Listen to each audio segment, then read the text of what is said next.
Video like जरूर कर लीजिए और ऐसे वीडियो लगातार फ्री में पाने के लिए चैनल को तुरंत सब्सक्राइब कर लीजिए और बेल आइकन को जरूर टैप कर लीजिए ताकि आगे भी सारे वीडियो आपको मिलते रहे। यूट्यूब में फॉलो करते हैं तो प्लीज ये वाला फ्री टेलीग्राम चैनल जरूर ज्वाइन कर लीजिएगा। सारे नोटिफिकेशन सारे अपडेट यहीं पे आते हैं, ध्यान रखिए। नमस्कार दोस्तों, स्वागत है आपका CSAT प्रिपरेशन के इस YouTube चैनल पर।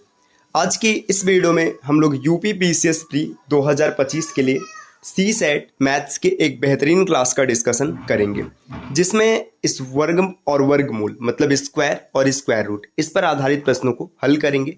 तो चलिए शुरू करते हैं आज के इस इंटरेस्टिंग सेशन को। इससे पहले आप वीडियो को लाइक ज़रूर कर दीजिएगा और हाँ, चैनल पर अगर पहली बार विजिट किए हैं तो सब्सक्राइब करना ना भूलेगा।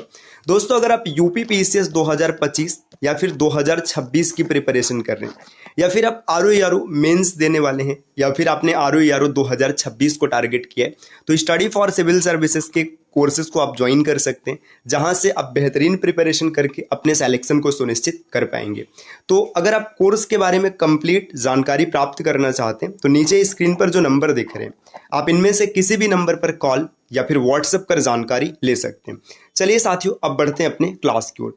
देखिए, एक चीज़ और बता दें, देखिए यूपी पीसीएस प्री 2025 के जो कोर्सेज हैं तो आप उनमें इन टेस्ट सीरीज को प्राप्त कर सकते हैं। देखिए, अगर आप इस टेस्ट सीरीज को लेते हैं तो प्राइस है मात्र 2399 रुपये। मैं थोड़ा सा और इसको ऊपर करके आपको दिखा देता हूँ। देखिए, प्राइस मात्र 2399 रुपये और इसमें कुल आपको 55 टेस्ट सीरीज मिलेगा।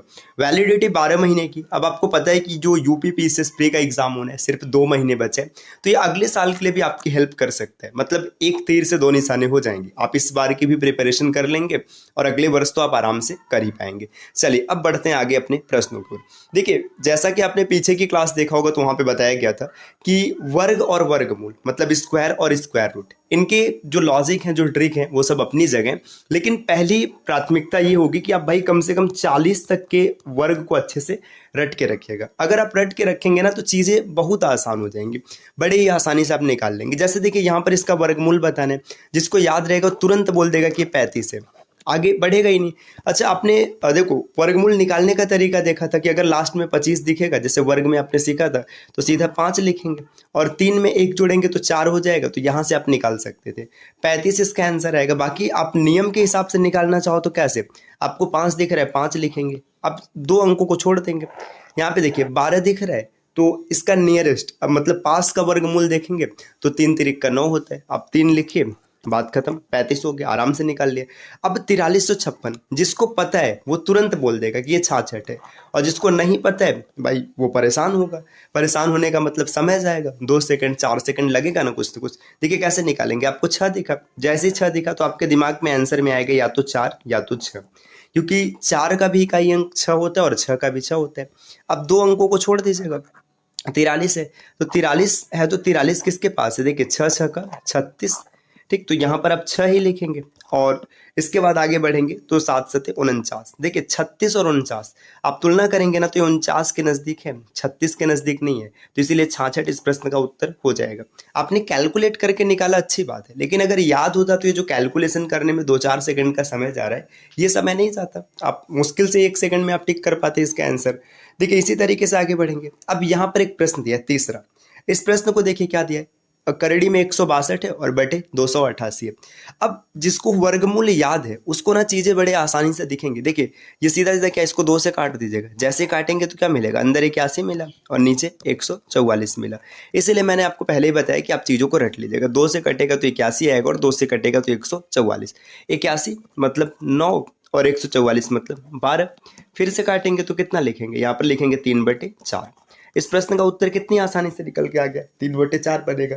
अगला प्रश्न देखिए, ये भी पूरी तरीके से। अब जिसको जिसको वर्गमूल याद है उसके लिए प्रश्न पता है क्या है, जोड़ घटाना है, और जिसको नहीं याद है उसके लिए अतिरिक्त समय लगेगा, 1 सेकंड 2 सेकंड जो भी आप समय निकालेंगे 2-4 सेकंड, तो उसमें आपको स्क्वायर भी निकालना पड़ेगा। जैसे ही 11 का स्क्वायर 121 होता है, 17 का स्क्वायर 289 होता है और माइनस 21 का 441। अब इन दोनों को जोड़ दीजिएगा। जैसे आप जोड़ेंगे तो आपको कितना मिलेगा, देखिए 121 अगर आप इसमें जोड़ेंगे तो आपको ये मिल जाएगा, यहाँ पर हो जाएगा 410। और ये -441। 410 में से 441 घटाएंगे तो माइनस का 31 दिखेगा, जो कि इस प्रश्न का उत्तर बनेगा।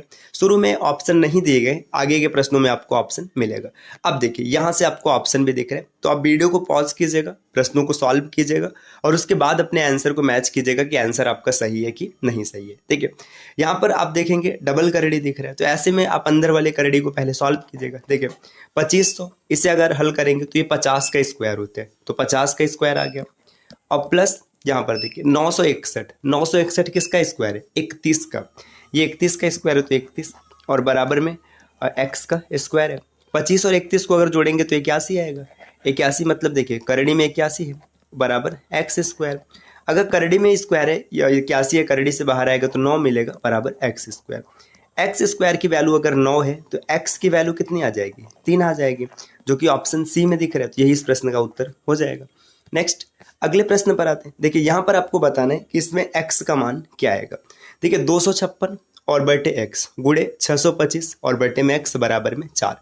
256 ये 16 का वर्गमूल है, मतलब होगा, तो 16 यहाँ पर लिखेंगे सीधा सीधा, और बटे एक्स और गुड़े 625 ये 25 का है, मतलब जो ये स्क्वायर है 25 का है, और बटे में x बराबर 4। देखिए ये सब चीज़ याद है तो आप चीज़ों को तेज कर पाएंगे भाई। 40 तक ना किसी भी कीमत पे आप याद कर लीजिएगा। अब देखिए 4 से अगर काटेंगे तो यहाँ पर 1 आएगा, 4 चौका 16, ठीक, और 25 चौका 100 और बटे में एक्स स्क्वायर और बराबर में 1। अब इधर ट्रांसफर करेंगे तो एक्स स्क्वायर बराबर में 100 आ गया, तो एक्स की वैल्यू कितनी निकल के आएगी? 10 निकल के आएगी।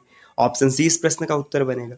अगले स्लाइड पर आते हैं और देखिए इसको पॉज कीजिएगा और सॉल्व कीजिएगा। देखिए जब कभी भी इस प्रकार से ढेर सारे करड़ी दिखे ना, तो आप क्वेश्चन को हमेशा बैक साइड से सॉल्व करना स्टार्ट करेंगे। हालांकि सर्ड एंड इंडाइसिस का चैप्टर जब चलेगा तो उसमें इन सब कॉन्सेप्ट को विस्तार से सीखेंगे। अभी वर्गमूल में है तो थोड़ा सा यहाँ पर हम लोग समझ ले रहे, बस एक झलक मात्र है। आप हमेशा बैक साइड से सॉल्व करना शुरू करेंगे। देखिए ये जो 49 है, 49 का मतलब कितना मिला? 7 मिला, तो आपको करड़ी में मिल गया 29 और प्लस 7। 29 और 7 कितना हो जाता है? 36 होते हैं।